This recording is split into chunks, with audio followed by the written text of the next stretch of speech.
Bien, nous allons donc commencer cet atelier euh, qui en fait concerne l'importance de la biodiversité dans les stratégies de neutralité climatique.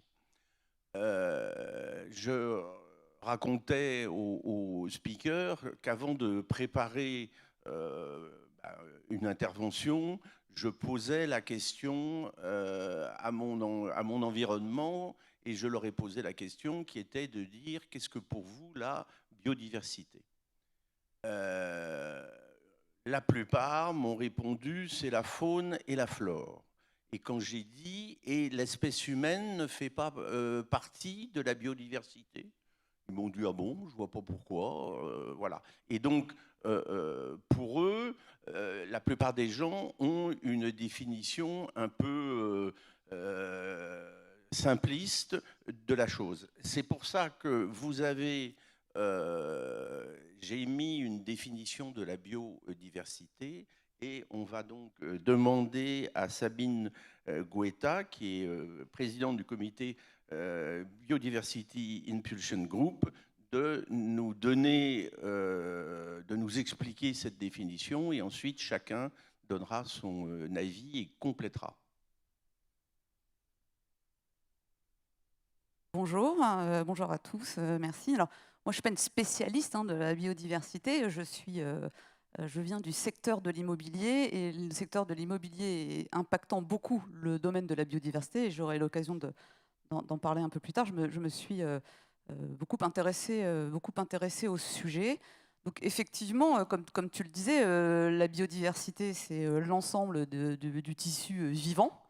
Et comme tu le disais, ce tissu vivant comprend aussi bien toutes les espèces animales, végétales, les bactéries aussi, on a vraiment les organismes vivants, et aussi les êtres humains. Donc nous faisons partie de cette biodiversité, mais aussi elle prend en considération l'ensemble des interactions qu'il y a entre les différents milieux et les différentes espèces. Donc, les milieux, c'est ce qu'on connaît, enfin, je sais pas, c'est les tourbières, les prairies, les montagnes, enfin voilà, c'est même.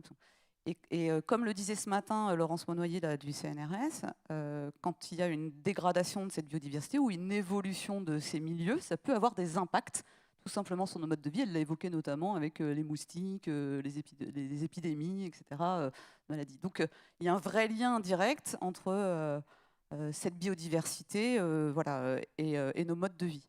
Quand on est, si je dois commenter un peu, et sans rentrer encore dans les détails de ce que nous, on a pu mettre en place, mais en réalité, effectivement, il y a un lien entre la biodiversité et le climat, puisque les végétaux vont stocker effectivement du CO2, et puis que par évapotranspiration, on va du coup rafraîchir, et notamment les villes. Donc il y a un véritable impact en termes d'îlots de fraîcheur. De façon un peu théorique et caricaturale, mais j'aime bien donner cet exemple. Aujourd'hui, si à Paris, on mettait 3 arbres sur chaque immeuble, la température de la ville diminuerait de 5 degrés, quoi. Donc on voit tout de suite l'impact en termes d'îlots de fraîcheur. Puis ça veut dire aussi qu'on aurait moins besoin de climatisation par moment, etc. Donc ça a des effets collatéraux positifs. Voilà pour mon commentaire sur Oui. sur la biodiversité. Ah oui, pardon, dernier point, parce que je le vois là je pensais qu'il n'y avait pas les slides, mais effectivement, il y a l'effet carbone et puis il y a tous les autres effets collatéraux positifs. Ils sont nombreux, notamment, je pense qu'il y a un effet très fort autour de la santé. Et de plus en plus, on commence à chiffrer en fait ces éléments de santé. Si je peux juste parler d'une étude qui est sortie là en avril dernier, faite par le cabinet Asterès, qui est le cabinet de l'économiste Nicolas Bouzou, qui montre que l'impact positif des espaces végétalisés en France aurait une création de valeur qu'il estime, alors évidemment, après on pourrait discuter de la méthodologie, mais à l'ordre de 2,3 milliards d'euros par an. Donc c'est un impact direct, dont 1,8 milliard lié à des impacts positifs en termes d'environnement, donc de rafraîchissement, de dépollution, ce type d'impact. et également de l'ordre de 500 millions d'euros sur les aspects santé. Parce qu'effectivement, ça participe à un bien vivre, ça réduirait le nombre de maladies chroniques, ça réduirait le diabète, ça réduirait le nombre de décès, etc. Enfin, donc une fois plus, on peut discuter des chiffres. C'est peut-être pas 2,3, c'est peut-être 1,7, c'est peut-être 3, je ne sais pas, parce qu'on est encore dans des premières approches approximatives.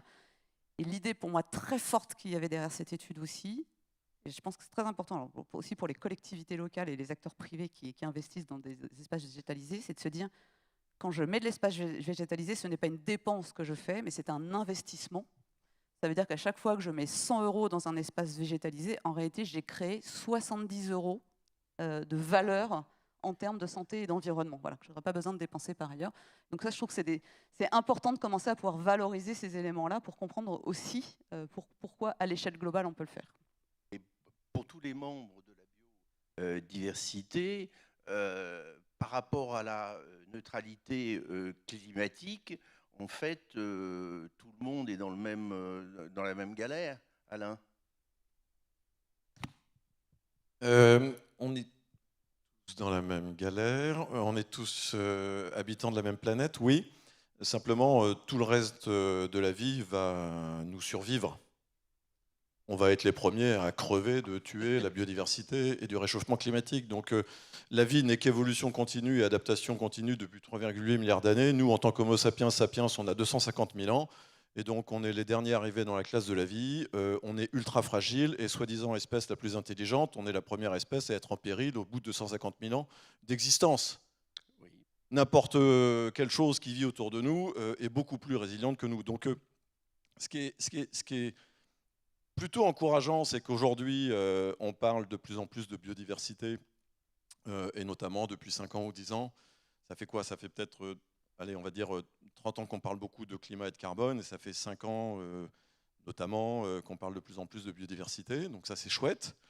Il faut surtout maintenant arrêter d'opposer et de faire une espèce de guerre d'audience en disant « Ah, super, bravo, depuis la sortie du rapport IPBES, enfin, la biodiversité rattrape des parts de voix dans les médias sur le climat. » On s'en fout.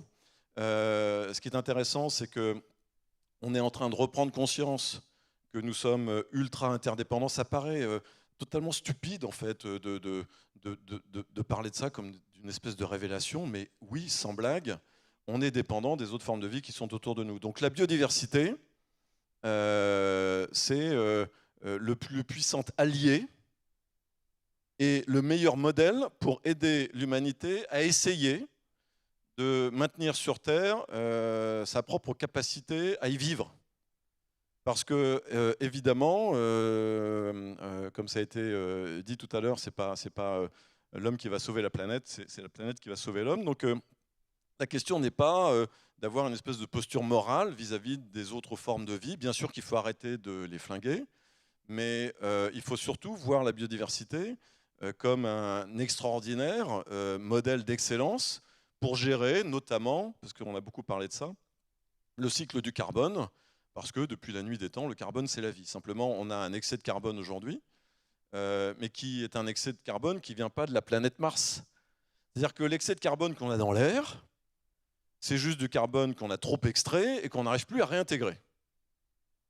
Et donc si notre urgence, c'est finalement réduire l'excès de carbone qu'on a dans l'air, et bien alors notre urgence en réponse à ça, si on veut décarboner l'atmosphère, ben c'est de recarboner la Terre.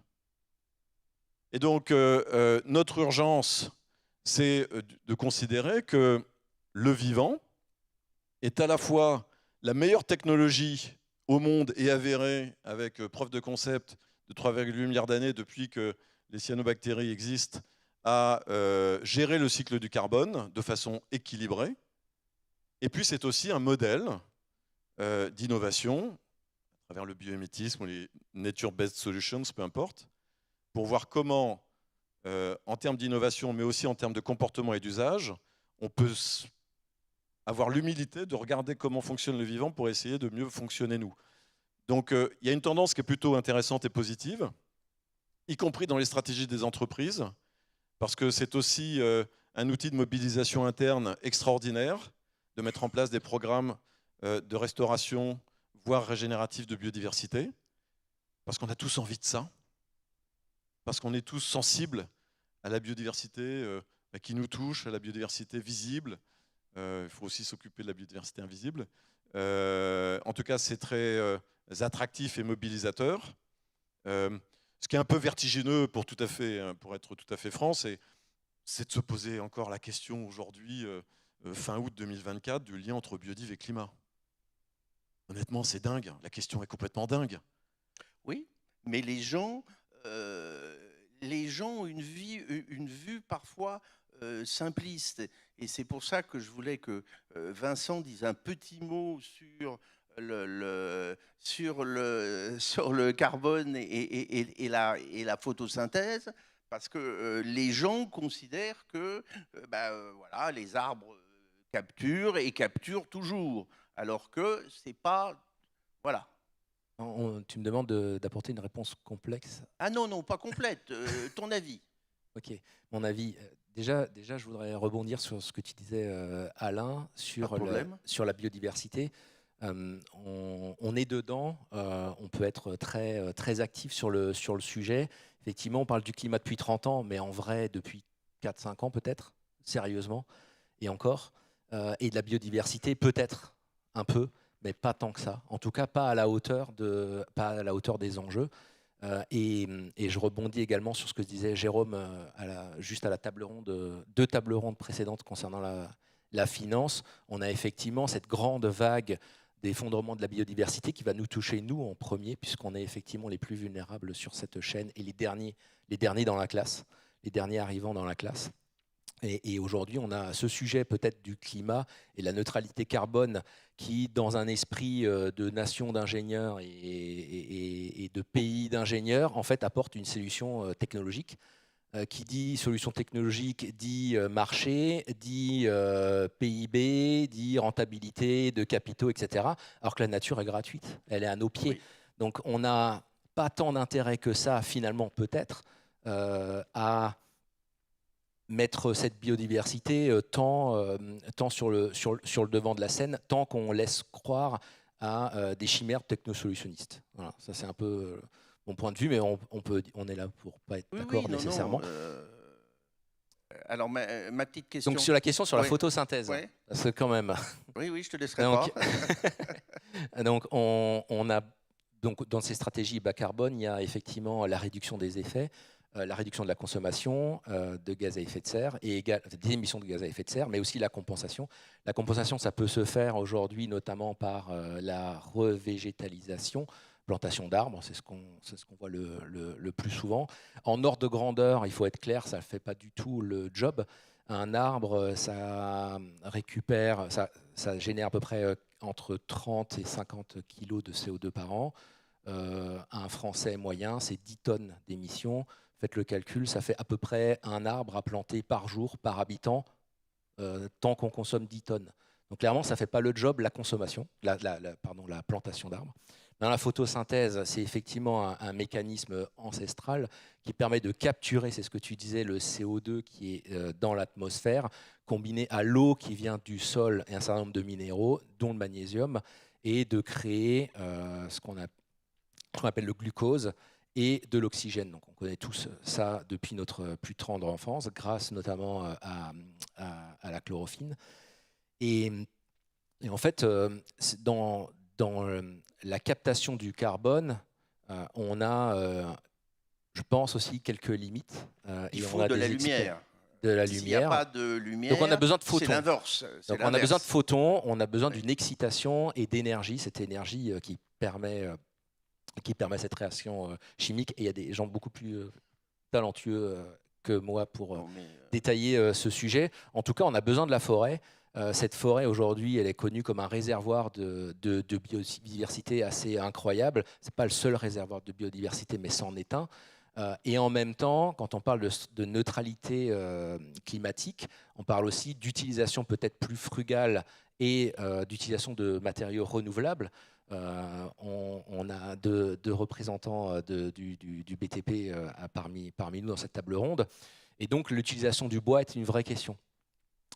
En réalité, cette neutralité carbone, le fait qu'on ait peut-être par chance cette photosynthèse qui permet de capturer du CO2 de l'atmosphère mais de le remettre dans la Terre, il faut le mettre en perspective aussi de ce marché du bois, qui est un marché qui va être très en tension les prochaines années et pour lequel on travaille nécessairement que sur des temps longs. Or, on n'a pas tant de temps que ça. Oui, et puis le bois pour la construction, très bien, mais le bois pour se chauffer, alors ça, qui était très à la mode, c'est quand même, il y a un petit côté aberration. Disons qu'on relargue, disons qu'on relargue le CO2 dans l'atmosphère. Voilà. Voilà. Le CO2 utilisé dans ces cas-là, effectivement. Après, encore une fois, il s'agit de vraiment bien compter les pommes et de faire un bilan global entre les différentes technologies.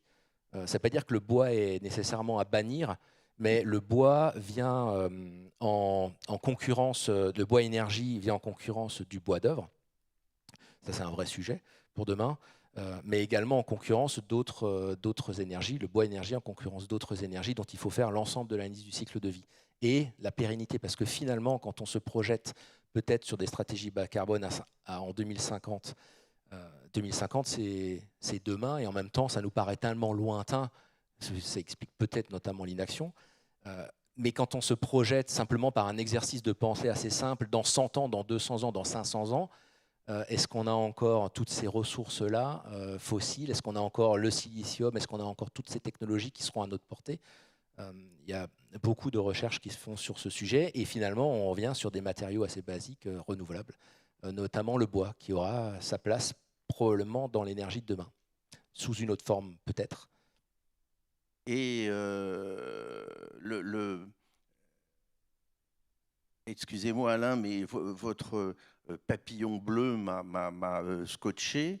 Le papillon bleu, c'est quand même quelque chose qui, si j'ai bien compris ce que vous en avez dit, permet d'être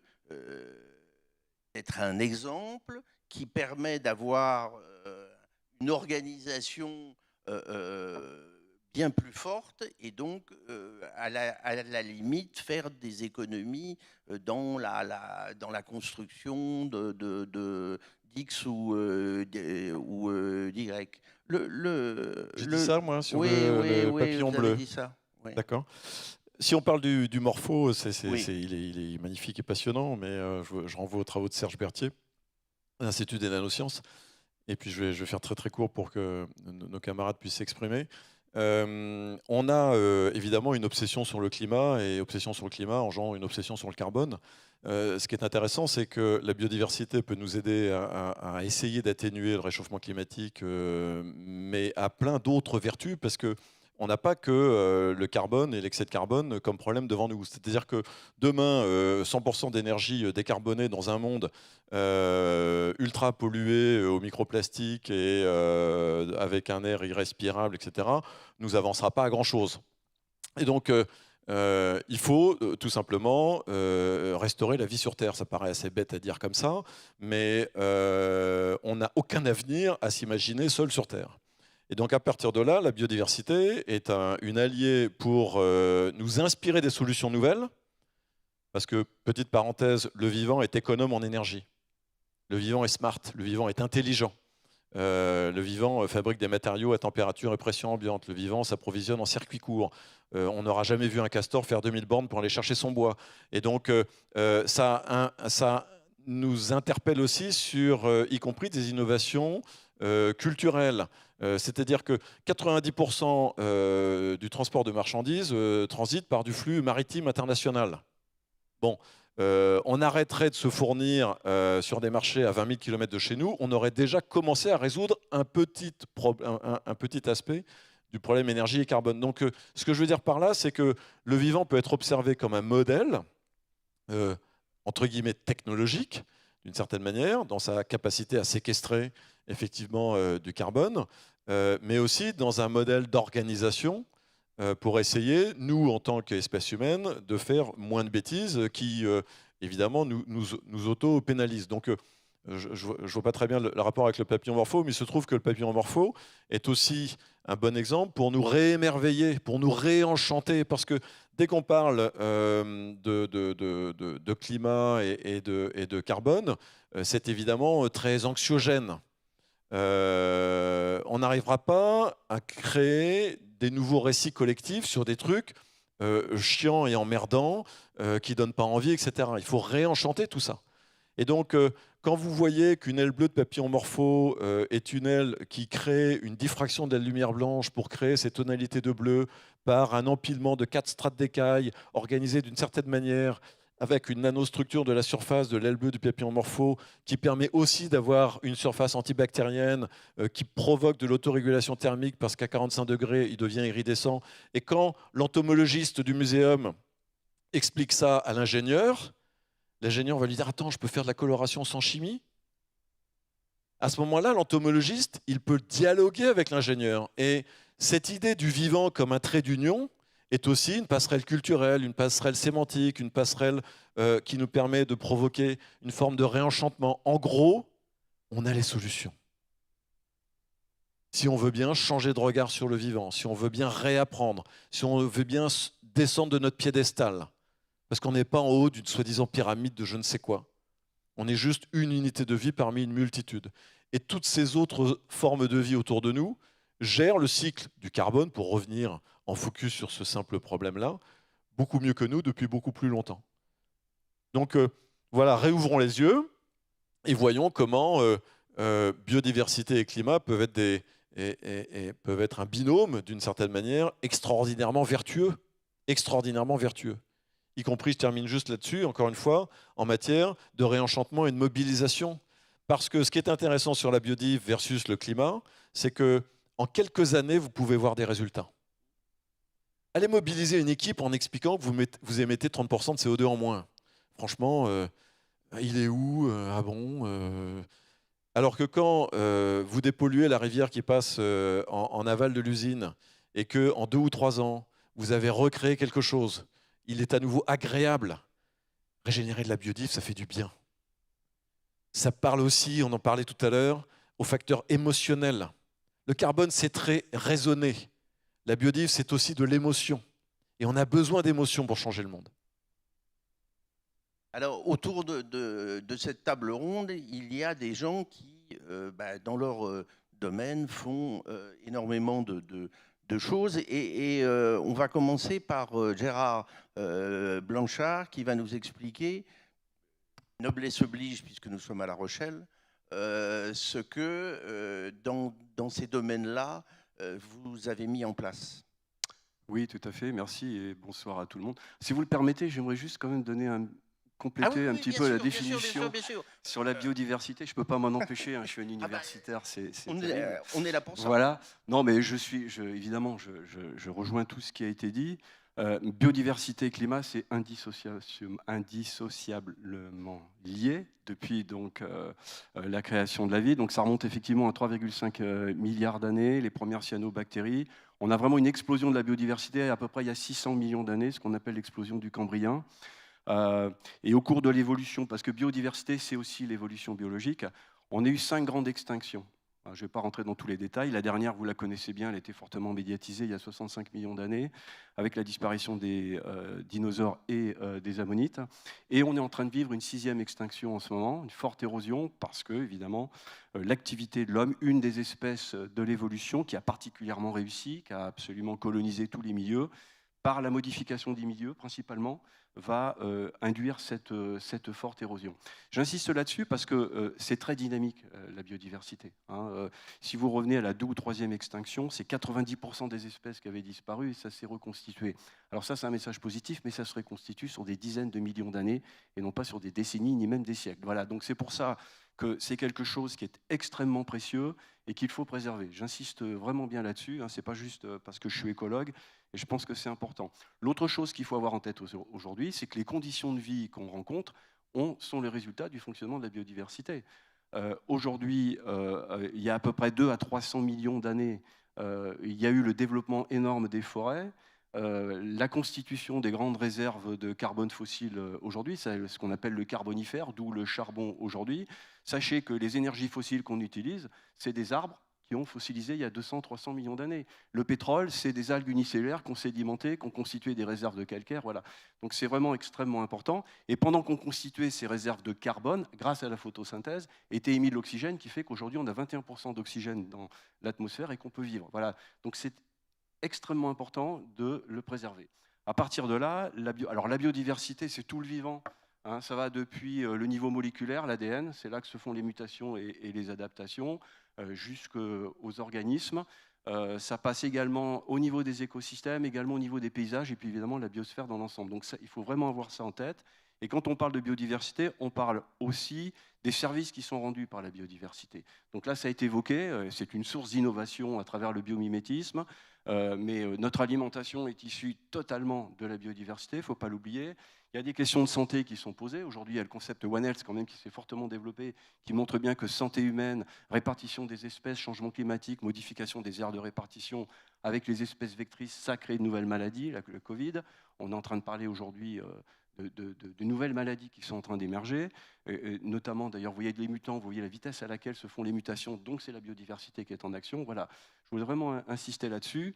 Puisqu'on est sur une table ronde qui fait le lien avec la neutralité carbone, évidemment, je me focaliserai plutôt sur une fonction importante de la biodiversité, qui est celle, évidemment, de faire la photosynthèse, donc de capter du carbone, ça a été parfaitement dit à travers la photosynthèse, et de créer de la matière organique, sous forme de bois ou pas de bois nécessairement, et ensuite de le stocker sur des périodes plus ou moins longues. Donc quand vous créez des forêts, vous stockez du carbone sur quelques siècles, hein, si on les détruit pas. Mais si vous êtes dans les cultures, vous faites aussi du stock, mais ça dure qu'une saison, parce qu'en général, c'est exploité, c'est consommé, ça retourne dans l'atmosphère. Voilà, donc je pense que c'est un point important.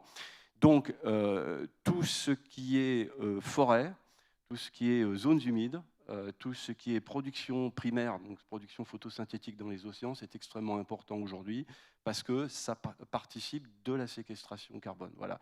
Donc à La Rochelle, pour en venir et répondre à cette question, j'ai évoqué légèrement Oui, rapidement. J'ai évoqué très rapidement. J'ai évoqué la question ce matin. Sur le territoire qui est le nôtre, donc on est rentré sur une démarche bas carbone. Donc l'idée, c'est de réduire les émissions de gaz à effet de serre, divisé par 4. Malgré ça, il va falloir qu'on augmente notre capacité de séquestration. Et avant même de penser à l'augmenter, il faut déjà préserver les écosystèmes pour lesquels on a une forte capacité de séquestration. Ce sont les zones humides, c'est-à-dire les marais maritimes, les zones intertidales, qui aujourd'hui sont considérées comme les plus grands puits de carbone.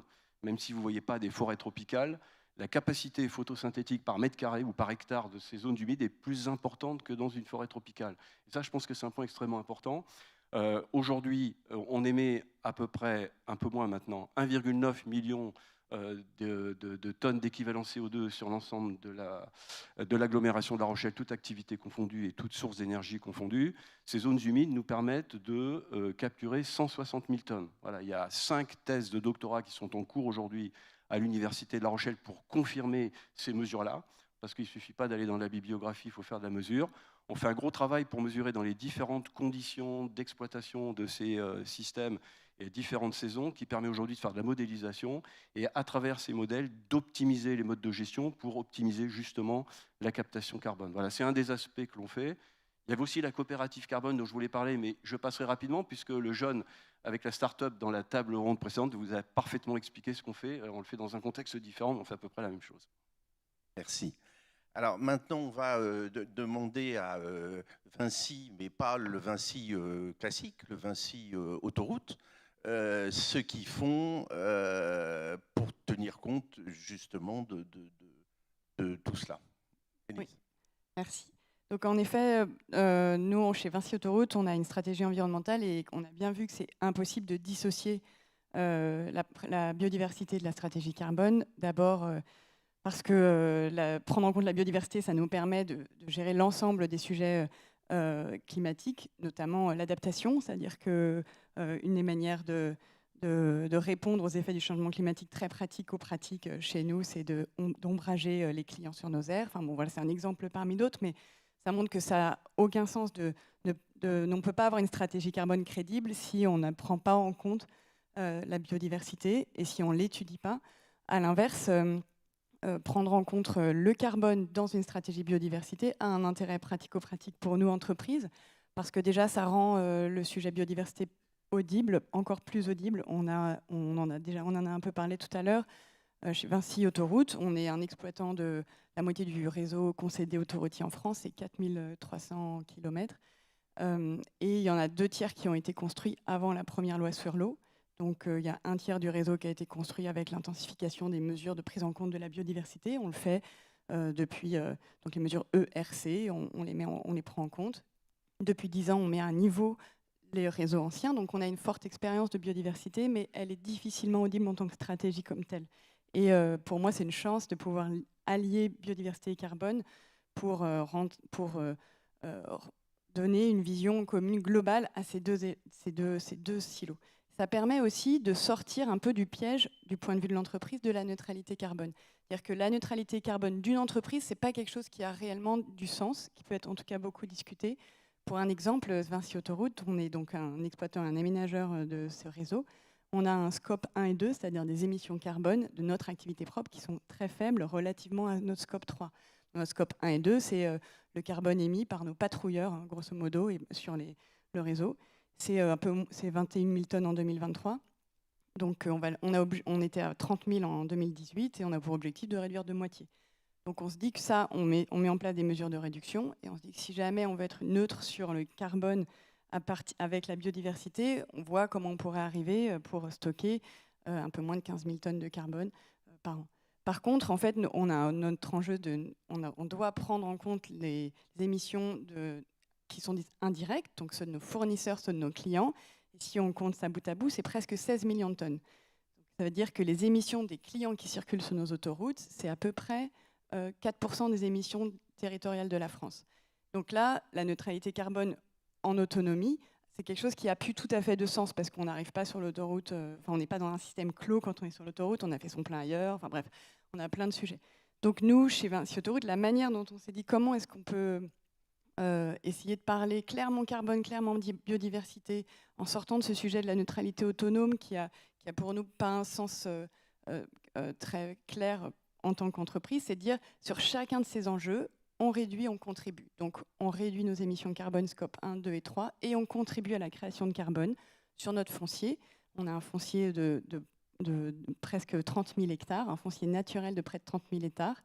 On a un foncier revêtu de bitume de 15 000 hectares, donc on a 2 fois plus de foncier naturel que de foncier revêtu. Qu'est-ce qu'on fait de ce foncier pour contribuer à des puits carbone territoriaux? Pas forcément les miens, mais peut-être les vôtres lorsqu'on traverse les territoires de Nouvelle-Aquitaine. Enfin, on peut contribuer. Pareil pour la biodiversité, on réduit les pressions sur la biodiversité, on contribue à la restauration de milieux. Et cette vision-là, ça nous permet de passer directement à l'action. Et c'est ce qu'on a fait en signant en 2022 un partenariat avec l'ONF, qui est l'Office national des forêts, qui nous aide à diagnostiquer 200 sites sur lesquels on a des opportunités de restauration écologique et d'amélioration des puits carbone. Et ça, donc ils nous font ce diagnostic et ensuite on met en œuvre les travaux de restauration. Et ça peut être du boisement, mais ça peut être aussi restauration de milieux humides. Et on fait de cette manière-là, on pilote l'impact biodiversité, on pilote l'impact carbone de ces projets. Et ça nous permet de passer à l'action directe et donc de manière sensible vis-à-vis de nos collaborateurs. Ils voient qu'il se passe quelque chose sur les terrains autour d'eux. Donc on a l'impression qu'on a réduit et contribué sur l'ensemble de nos sujets. Ça nous semble opérable pour nous, entreprises. On a besoin d'être dans des actions concrètes qui contribuent à un objectif commun de neutralité carbone. Ça, c'est une nouveauté parce qu'il y avait la biodiversité quand vous faisiez des appels d'offres pour les aires de service. Mais là, travailler comme consultant pour les autorités, c'est la première fois que je vois cette politique. Monsieur Quintero, à l'autre bout, l'homme qui construit pour SPI. Comment faites-vous alors pour tenir compte de tout ça? Alors, nous, la biodiversité, elle est présente dans deux des activités principales de SPI Batignolles. Alors, d'une manière réglementaire, avec les études d'impact sur le volet biodiversité, évidemment tout ce qui touche au TP, donc tout ce qui est terrassement, Et là, nous avons évidemment des spécialistes, nous faisons aussi partie du génie écologique, donc nous avons des spécialistes qui sont capables, comme l'a dit Vincent, de renaturer, donc de reconstituer la biodiversité qui a été détruite, et où sur des projets, on nous demande de faire ce travail-là, sur des barrages, pour des passes à poissons. Enfin, donc ça c'est, je dirais, quelque chose qui est inhérent à l'activité du TP de Spies-Batignolles. La deuxième activité principale de Spies-Batignolles, c'est la construction. En ce qui me concerne, je m'occupe essentiellement de la construction. Construction et réhabilitation. Et réhabilitation, qui est piégeux par rapport à la biodiversité. Je vais vous expliquer pourquoi. Alors déjà, donc, je disais, la politique générale du groupe Spies-Batignolles intègre la biodiversité par l'intermédiaire du plan de la politique de décarbonation de Spies-Batignolles qui s'appelle Accélère, et au sein duquel vous avez un comité biodiversité que je copilote avec le directeur RSE Group, et nous avons travaillé en 2 temps. D'abord les retours d'expérience sur l'ensemble de nos activités, et ensuite sur la généralisation d'un plan de biodiversité. Alors, ce que j'ai apprécié aussi chez Vincent, c'est le côté message positif. Pour avoir un message positif, il faut former les collaborateurs. Pour former les collaborateurs, il faut les instruire. Donc nous avons édité un book biodiversité qui nous permet justement d'avoir une information globale pour les collaborateurs qui vont se connaître la réglementation, la politique, et puis également tous les projets sur lesquels nous sommes et tout ce que nous avons apporté à la biodiversité. Mais ça, ce n'est pas forcément suffisant. Nous avons donc un comité RSE avec la biodiversité. Nous avons ce comité biodiversité qui prend en compte évidemment, qui est pris en compte évidemment par la gouvernance du groupe Spies-Batignolles, par l'intermédiaire donc de la présence au comité de direction générale du groupe de la représentante de la direction de la RSE. Et ensuite, on va la décliner sur le terrain. Alors sur le terrain, comment on décline au niveau de la construction? On a signé un partenariat avec un bureau d'études spécialisé en écologie, qui nous permet, en amont des projets, évidemment, on va travailler sur des projets particuliers, hein, où la présence de la biodiversité est avérée, en amont sur un flash. On a développé un outil d'aide à la décision qui permet justement d'avoir un inventaire flash de la présence de la biodiversité, et cartographique et avec une intervention sur le terrain, qui permet de prédéterminer la présence de la biodiversité. Et donc, lorsqu'on fait le plan d'installation chantier, on va prédéterminer des zones avec le référent sur le chantier. Alors, très clairement, ce n'est pas sur l'ensemble des chantiers de la construction, mais c'est sur un nombre important. Là, vous avez un exemple qui est une réhabilitation. Alors, vous abordiez un vrai sujet, la réhabilitation, la rénovation, c'est très piégeux. Pourquoi c'est très piégeux? Parce que notamment du fait de la loi, hein, zéro artificialisation nette, de plus en plus, on nous demande de réhabiliter ou de construire sur de l'existant, sur des friches industrielles. Or, sous couvert des spécialistes que je ne suis pas, évidemment, la biodiversité adore les friches industrielles parce que l'absence d'humains leur permet de se développer. Et donc, effectivement, vous avez ce qu'on appelle des espèces pionnières qui sont en général protégées. Et donc, c'est très piégeux pour un groupe, pour l'ensemble du BTP, d'arriver sur une friche industrielle et de se retrouver face à des espèces protégées parce qu'on a la méconnaissance. Donc là aussi, on fait... Un crapaud accoucheur... Alors, encore plus piégeux, c'est Batman, donc les chauves-souris, où vous avez en général, parce qu'ils sont tranquilles, des chauves-souris qui sont... Mais dans cet exemple-là, qui est une réhabilitation, pour moi, c'est symbolique de la prise en compte de la biodiversité chez Spies-Batignolles. Parce que là, on se trouve en pleine zone urbaine. ce sont des logements sociaux à Angers, et on se dit, bon, forcément, la biodiversité n'est pas présente. Eh bien, grâce à la présence de l'écologue, on a prédéterminé quand même la présence de nombreuses espèces, et notamment d'espèces protégées. On a pu aussi, au niveau de la RSE et du côté sociétal, échanger avec les locataires, avec le bailleur social, pour cette prise en compte. Donc on a expliqué déjà au chantier qu'il fallait protéger la biodiversité. Donc ce n'était pas un inconvénient, mais c'était une opportunité. Donc là, le message est positif.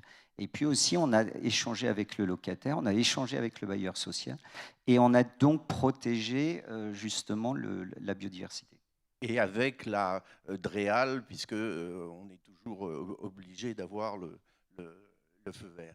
Merci. Vincent, toi qui es dans le bois, dans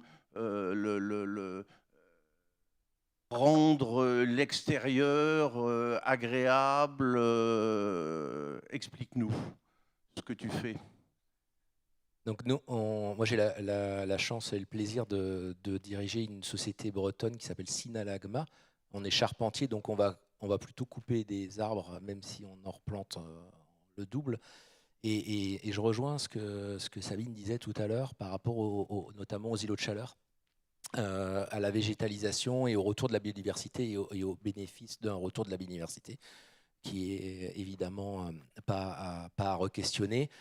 Nous, on va concevoir et fabriquer des structures en bois de châtaignier local, végétalisées, qu'on va implanter dans les espaces minéralisés. Typiquement, là, on ne va pas pouvoir implanter d'arbres pour des questions de terrain, par exemple.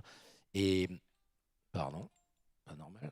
Et donc on utilise un système ancestral qui a été développé notamment par Léonard de Vinci, qu'on va appeler les structures réciproques. Ce sont des structures autoporteuses dont on trouve quelques croquis dans son Codex Atlantico, et qui permettent une utilisation beaucoup plus frugale que les charpentes traditionnelles pour obtenir de grandes portées, au-delà du côté esthétique de l'aménagement et on appelait ça du mobilier urbain.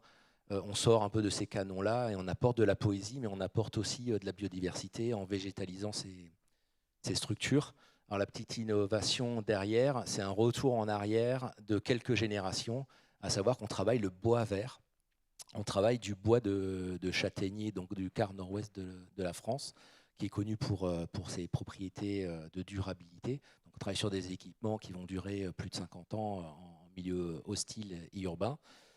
Et ce bois, je suis parti du constat qu'en été, je faisais sécher mon linge dehors au fil à linge, et que construire des structures en bois pour l'aménagement extérieur ne nécessitait pas nécessairement d'acheter du bois en scierie qui aura fait l'objet d'un séchage forcé.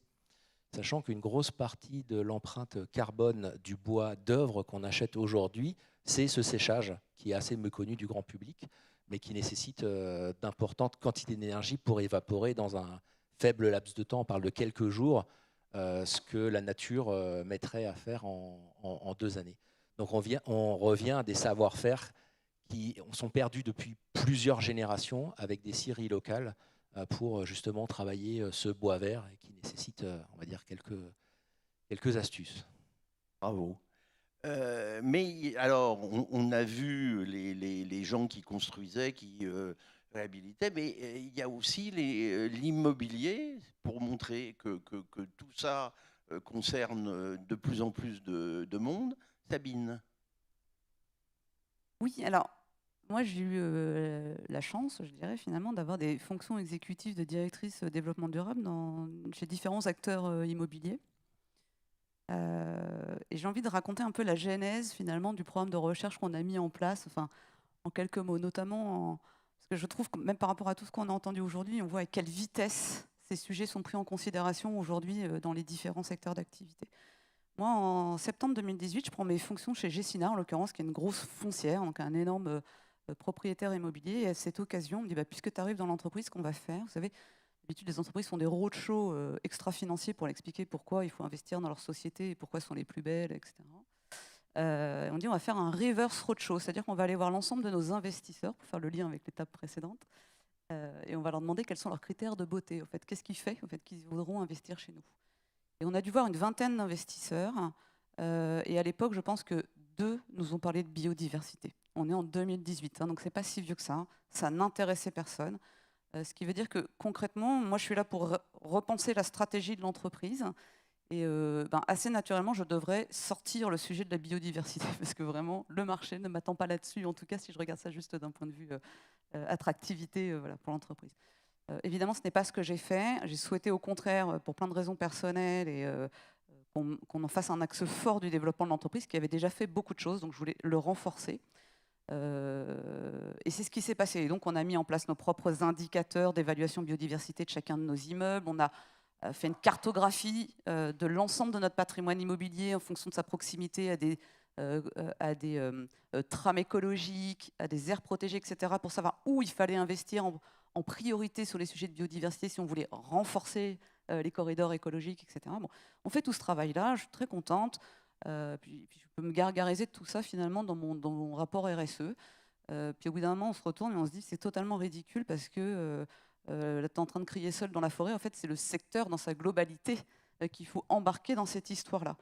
Et avec cette difficulté qui est que moi, le constat que je faisais, c'est que dans tout secteur d'activité, finalement, et particulièrement aussi dans l'immobilier, chacun a mis en place une politique carbone. Chaque directeur général est en capacité d'énoncer une politique carbone parce qu'il va dire voilà ma stratégie, voilà ma trajectoire, je vais faire moins 10, moins 20, moins 50% d'ici telle date.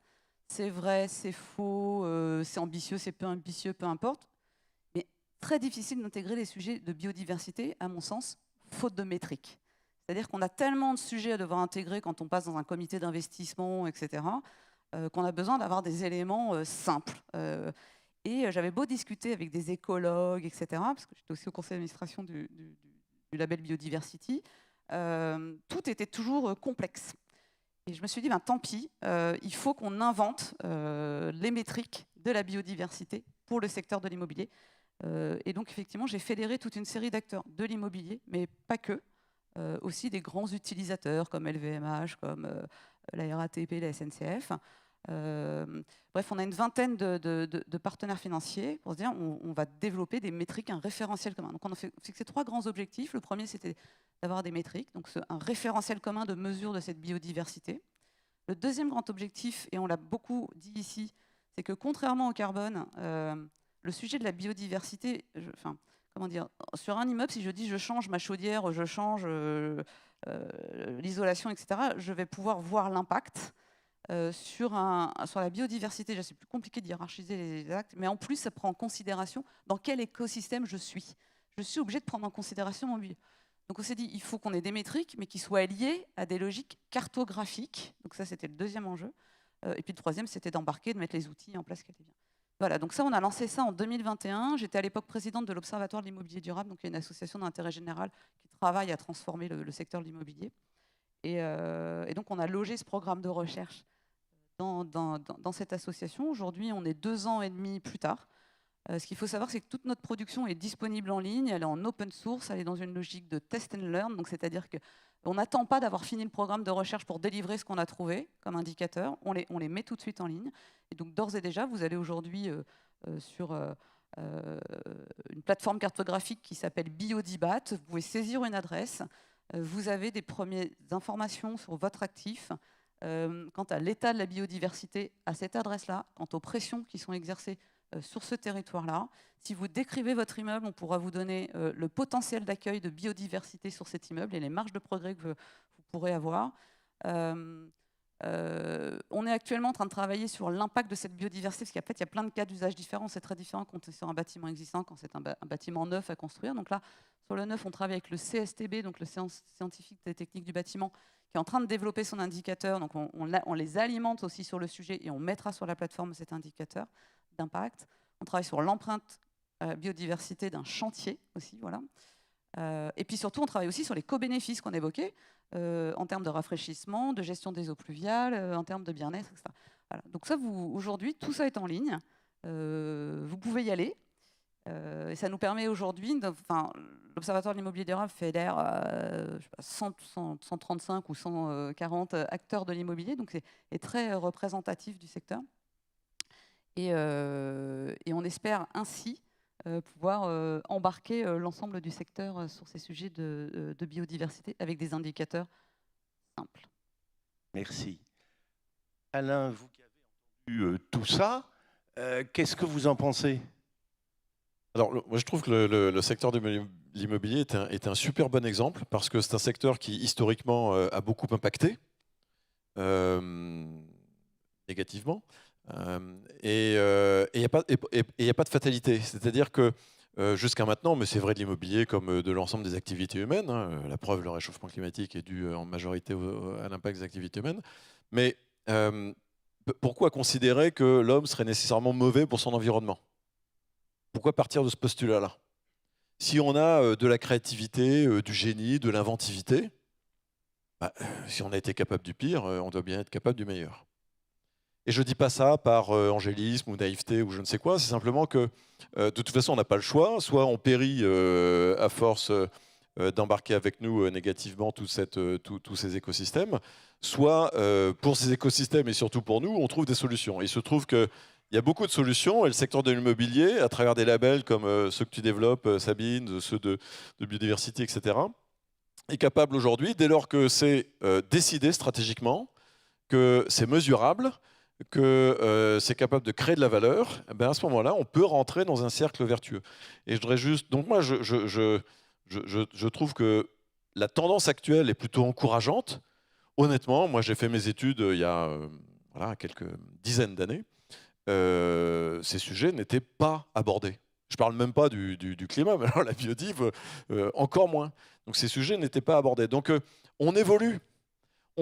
Comme un enfant, on ne se voit pas toujours grandir. Mais quand, quelques années après, on regarde derrière nous, on voit qu'on a évolué. Et donc, on évolue, pas assez vite. Moi, je dis souvent, on est comme le gars qui a loupé le bus. C'est-à-dire qu'on court de plus en plus vite, mais ça a été rappelé tout à l'heure, le bus continue d'accélérer. On émet encore plus de CO2 que l'année dernière. Donc ça ne va pas, mais on court de plus en plus vite. Et je voudrais juste terminer en 20 secondes sur des exemples qui pourrait peut-être vous étonner parce qu'on est sur un lien biodive-climat qui peut paraître indirect. Premièrement, on est capable aujourd'hui d'avoir des substituts aux insecticides et pesticides pétrosourcés à partir d'innovations, en l'occurrence bio-inspirées, mais surtout avec du biocontrôle et bio-assisté. Il y a une start-up qui est devenue une PME de 200 personnes qui s'appelle M2I, qui fait des substituts aux insecticides par dispersion de phéromones femelles.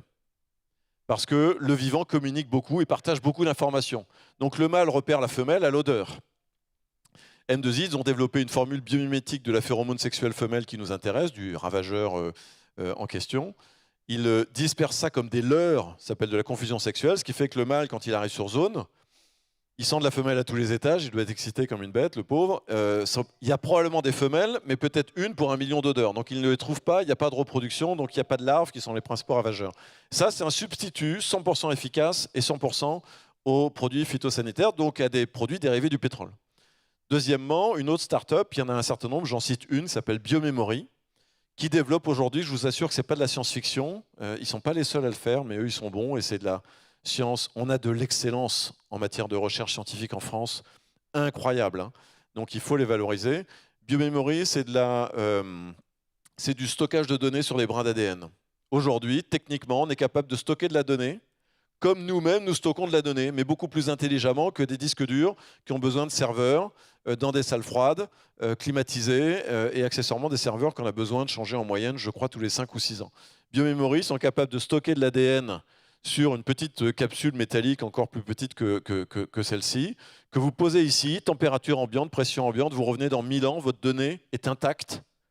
Et sur l'équivalent d'une tablette de chocolat, vous pouvez stocker toutes les vidéos YouTube du monde. D'accord ? Et troisième exemple, en matière d'économie indirecte, quoique pas tant que ça, et en matière d'architecture et de BTP, si vous combinez biomimétisme et additive printing, et que vous inspirez de la façon dont le vivant fabrique des matériaux, généralement avec des éléments abondants, ils ne s'embêtent pas à dépendre de ressources rares, mais si vous étudiez vos structures osseuses, vous êtes tous du génie écologique par la façon dont votre structure a été fabriquée. Donc nos structures osseuses, il y a plus d'air que de matière, parce qu'encore une fois, le vivant est économe parce que c'est fatigant de consommer de l'énergie. Et donc, il en consomme le moins possible. Et aujourd'hui, quand vous combinez biomimétisme et additive printing, bien vous avez des architectes, mais un certain nombre d'autres. On a parlé de l'aéronautique tout à l'heure dans la région. On est capable de fabriquer des matériaux qui vont consommer moins de matière et donc moins d'énergie, qui vont moins prélever de ressources et qui vont accessoirement pouvoir avoir des mêmes coefficients de résistance mécanique et vont pouvoir durer longtemps. Donc, il y a plein d'impacts, directs ou indirects, bénéfiques, à considérer encore une fois la biodiversité, le vivant, vous pouvez l'appeler comme vous voulez, comme un formidable partenaire et allié de notre propre survie et de notre développement. Parfait, merci à tous. J'ai trouvé ça particulièrement intéressant. Vous êtes en fait très complémentaires.